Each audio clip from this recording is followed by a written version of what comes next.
সন্ধ্যাবেলায় বাচ্চারা পড়তে বসে আর ওই টাইমটাতে ওদের অনেক বায়না থাকে। তো আজকে একদম শর্টকাট একটা নাস্তা তৈরি করেছি ওদের জন্য। ভাবলাম যে আজকে এমন একটা নাস্তা তৈরি করব যেটা বাসার সবাই পছন্দ করে। তো এজন্য এই যে কিচেনে চলে এসেছি আর এই যে এখানে কিছু সবজি, পেঁয়াজ ভেজে নিয়েছি। প্রথমে তেলের মধ্যে পেঁয়াজ দিয়েছিলাম, তারপরে দিয়ে দিয়েছি আলু। আলু যেহেতু একটু শক্ত টাইপের সবজি সেজন্য সিদ্ধ হতে একটু সময় লাগে। আর আজকে যে নুডলসটা আমি রান্না করব সেটা হোমমেড। এই নুডলসটা বানানোর ভিডিও অলরেডি আমার চ্যানেলে আছে, আপনারা চাইলে দেখে নিতে পারেন। তো এখন হচ্ছে আলুটা কিছুক্ষণ ভেজে নেওয়ার পরে এর মধ্যে একটা সবজি অ্যাড করেছি। এখন দিয়ে দিয়েছি এর মধ্যে চিচিঙ্গা। তো চিচিঙ্গাগুলোকে এরকম একটু চিকন চিকন শেপে কেটে নিয়েছি।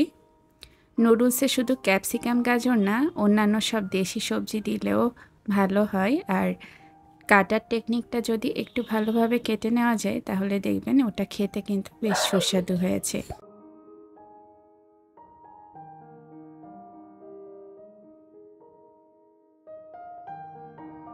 এগুলোকে বেশ কিছুক্ষণ ভালোভাবে ভেজে নিচ্ছি।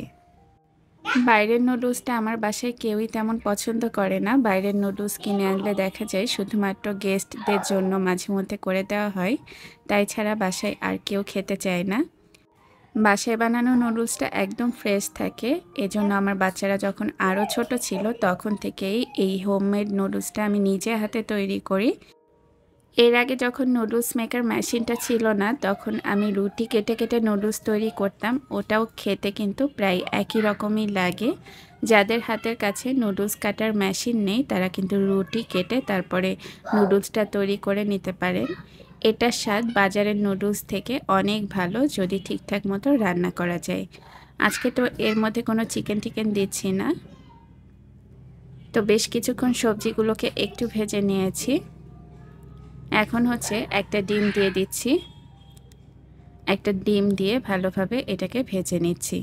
বেশিরভাগ সময় নুডলসগুলো তৈরি করি একটু কালারফুল সবজি দিয়ে, যেমন ক্যাপসিকাম, গাজর এগুলো হাতের কাছে থাকলে ওগুলো দিয়ে তৈরি করলে দেখতে বেশ সুন্দর লাগে, তবে দেশি সবজি দিয়েও খেতে খারাপ লাগে না।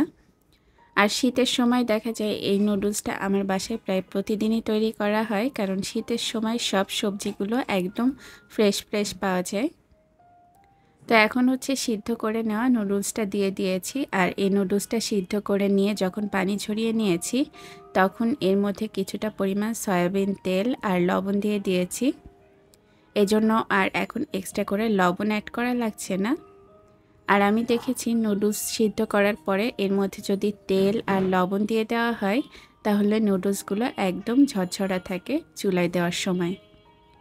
অনেক সময় দেখা যায় যে সিদ্ধ করে যদি আমরা এমনি রেখে দেই তাহলে দেখবেন যে নুডলসগুলো একটার সঙ্গে একটা লেগে যায়।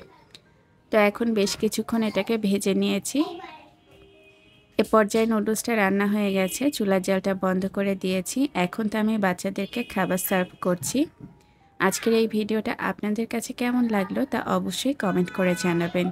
আশা করছি নতুন একটা ভিডিও নিয়ে খুব তাড়াতাড়ি চলে আসবো শেয়ার করার জন্য। সবাইকে আল্লাহ হাফেজ জানিয়ে এ পর্যন্তই শেষ করছি।